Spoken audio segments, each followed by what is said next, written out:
Hello, and welcome to Intro to AJAX Episode 2. In this episode, we're going to be talking about the client side, and so we're briefly going to go through the variety of clients that can be used, and then we're going to focus most of our time on using JavaScript as a client and actually using the jQuery library within JavaScript. But first, I just want to go through a quick reminder of what we've done on the server side. So you'll see here, this is our show action where we added a few things, like if the request is XHR, we're doing something different. And then we're also checking if the requester accepts JSON as a response type. And if not, we give them HTML, which is the default. So with that review of the server-side code that we created in episode 1, I just wanted to talk a little bit about the client side. Now, one of the things that catches people is that they think that you're writing code that exists on the server side, but there's a pipeline in between that's the text. And I want to point out that just because we're using JavaScript for this, and the JavaScript lives in the same repository, that just happens to be that we're working on a full stack application. But it doesn't matter that the file exists here. You can have many, many different clients. And so I'm going to go through an overview of a couple of them now. One is the Chrome browser that we can see here. So if I click on this link, our client is the browser, and it makes a request and it gets a response and it displays it here. Another one is this tool called Postman that lets you send requests. And I'll just show you a couple of different examples. This first one doesn't have any headers. It's just a request to contact/3. I can send that, and then what I get back is the full HTML response here, including the head here. And if I pick another one, this one is an XHR request that accepts HTML. So if I send that request, I get back from the server a smaller bit of HTML here. And then if I modify it further and I ask for JSON data, I can send that request, and then I get back JSON data. So this is the Postman client. It can make a request and get back these various responses. And what matters is what's in the headers here and the URL that we send it to. It doesn't matter that I'm writing JavaScript or that if I'm in the same repo. As another example, we have curl. Curl can also make requests over the internet. So we see here, this is the full HTML that comes back. Let me zoom out a little bit on that. But with curl, we can also add headers to do different things. So let's say that we want to accept JSON data and we want to make it an XHR request. If we do that, then we see that we get JSON back. So curl can be a client of our server-side code as well. And then there's another one called Advanced REST Client. That's what ARC stands for. So here we have no headers, and we're going to the contact/3. We send that request. It comes back, we get the full HTML back, and then we can do the same thing. We can make an XHR request with HTML, we send that, and we get back this subset of HTML here. One more time with JSON data, and here we go. So you see, I've just used 4 different clients. None of them were JavaScript. I'm not tied to JavaScript. I'm not tied to working with the code in my repository. And I want to point this out because there's typically a lot of confusion about why is the client side different than the server side. And what it is a totally different application that's making a request over the internet.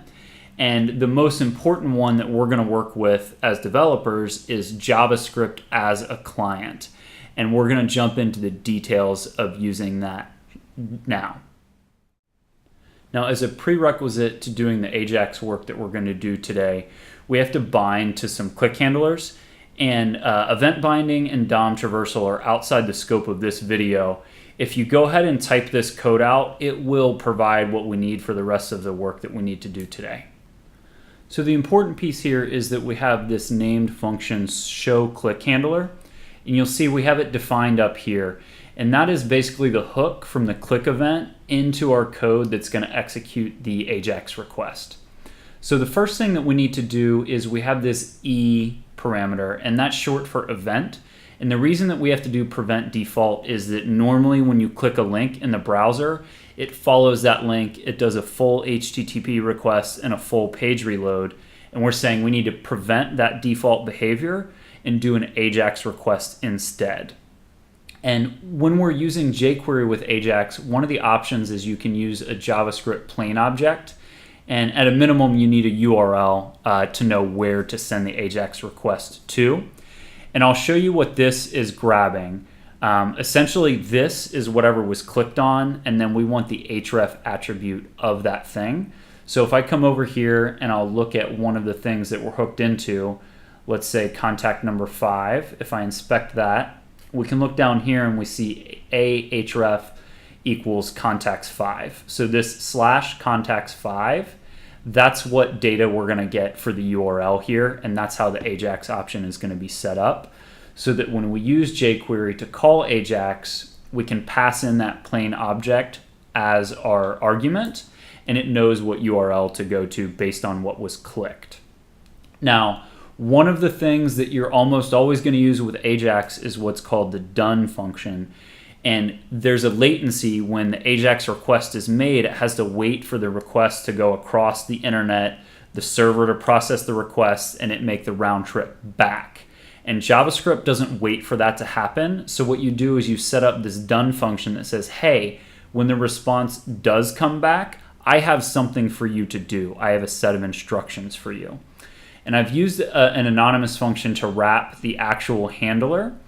And my initial implementation is simply to log the response. This is a great thing to do just to make sure that you're getting back what you expect from the server before you write any actual code to do something with that response. Make sure it's what you expect. So with this code, let's go ahead and refresh this page, and make sure you always do this because the JavaScript can get cached and you want to make sure that you have the newest copy of it. So when I do that, and I click on one of these, it should prevent the default behavior, it should make the AJAX request, and then it will log the response. So you see that happening in the console. One of the things that you'll notice about this response is that it is a JSON response. And this is probably because whoever wrote the server-side code did not do a great job in parsing what is accepted from the client. So we're gonna have to be a little more explicit here. And there are many ways to do this with jQuery. Some people use the data type, and here we're going to have to be very explicit just because of the way the server side is coded. And we have to say in our headers for the accept header, what we want is text HTML. And hopefully what this will do, and we'll go ahead and do that hard refresh here to make sure we get a fresh copy of that JavaScript, is now when we click on one of these, it's going to be the same round trip, but now we get HTML back as a response because we've told the server we only accept HTML, we do not accept JSON. So this is a very good place to be. If we take a look at our browser again, we are preventing default and we're getting back a response, and we're able to log that response, and it is HTML, which for the functionality that we're going to create is exactly what we want. So you want to have this basically skeleton of code where you know that it's working end to end before you do a lot of work trying to change the actual page. So we're at a good point now, and now we can modify this done handler. And what we're going to do is basically insert the HTML that we get back into a certain place in the web page. So basically, when we click on one of these shows, I want the details of that contact to show up right underneath here. Not at the bottom, not anywhere else, but right underneath here. Now this will be a little bit tricky because it's based on context, right? It depends on what was clicked. And what that means is that we need to pass to our done handler somehow whatever it was that was clicked. Now a good way to do that is to store a variable for this. So we use the jQuery wrapper to turn this into a jQuery object, and now we have it stored. And since I did that, I can now just use that over and over. And I have to wrap this function down here in an anonymous function to basically make the variable called this in scope. Now, that has to do with closures, and that again is beyond the scope of this video. But just know that if you want this to be passed into your done handler, you have to wrap it in an anonymous function. So in addition to the response, we're just going to go ahead and pass this, and that means we'll also have to accept this from here. Cool. And then we should have access to it here, and we can traverse the DOM from that point on. So essentially, if somebody clicks here, this is the actual link, and I need to figure out how to get to the LI here. And so basically what I'm going to do is, I know that's an ancestor, and I know that closest is the way that we get to the ancestor. So I want to take whatever it was clicked on, and then I want to get the closest LI to it up the ancestor chain. So now that we have that DOM traversal, we're going to use jQuery's append function. And since the response is already in HTML format, we can just append it directly. So let's do that. We'll do a hard refresh over here, and we'll see what happens. So now when we click show for Graham, we'll see not only that it shows up down here, but now we have it inlined here. We appended it to the LI that was closest to the show link that was clicked. So one thing that you may notice here is that we're duplicating information. We already had the ID and the email address for the contact, and then when we add the details, we're duplicating those 2 bits of information. And that's because the server doesn't know our context as the client. It's sending back the full representation of the contact details. But what they have given us is the option to request JSON data, and then we can pick and choose the information that we render here. So if we go back, I've already coded up basically how to render some HTML on the JavaScript side. It takes a while to type it out, so I wanted to save you from watching me do that. And there are tools with JavaScript that make client-side rendering easier, but with raw JavaScript, it's a little bit of a pain. So we have to do a couple of things though. The main point here is that we expect the response to now be a JavaScript object where we can access the property's first name and last name. And we have to make a few changes to make sure that both our server side and client side know that this is what we want to do. For our server side, we have to tell it we're no longer accepting HTML. We're now accepting the type application JSON. And for our client side, we basically have to tell it that the data type that we're going to be working with now is JSON. So it knows to parse the text that comes back and make it a JavaScript object. And we'll see that when we log the response here, that it will look more like an object than just text. So the final thing that we need to do here is, instead of appending the response directly, we need to append this HTML that we've generated here. So let's go ahead and take a look at how that comes out. We'll do a hard refresh here.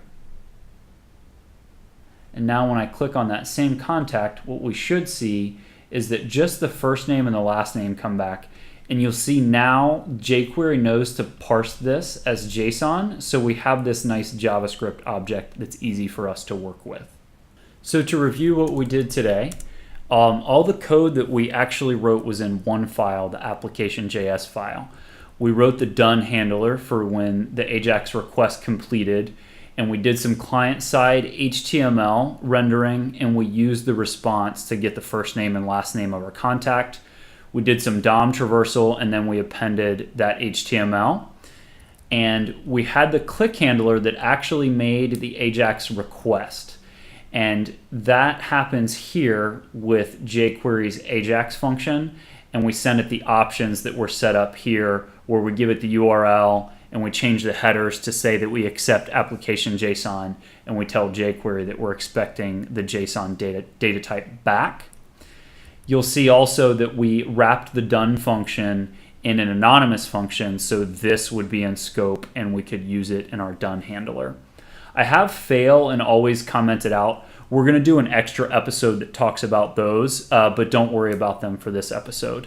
And then again, we had some event binding and DOM traversal down here outside of the scope of this episode, but it was necessary to set up to get this done. So in review, what I really wanted to reiterate is that the client side is totally separate from the server side. So when you're writing code, you can't expect to have direct access to the things that you're writing, let's say in Ruby. And the clients can be varied. I showed you that you can use Postman, Advanced REST Client, JavaScript, all those things. You could be writing Swift with an iOS app. Any of those things can be clients. Totally separate application from your server-side application. And the way that they interface is over HTTP and sending these headers to give different options about what can be sent back and what you expect. So I hope you enjoyed this episode, and we'll see you next time.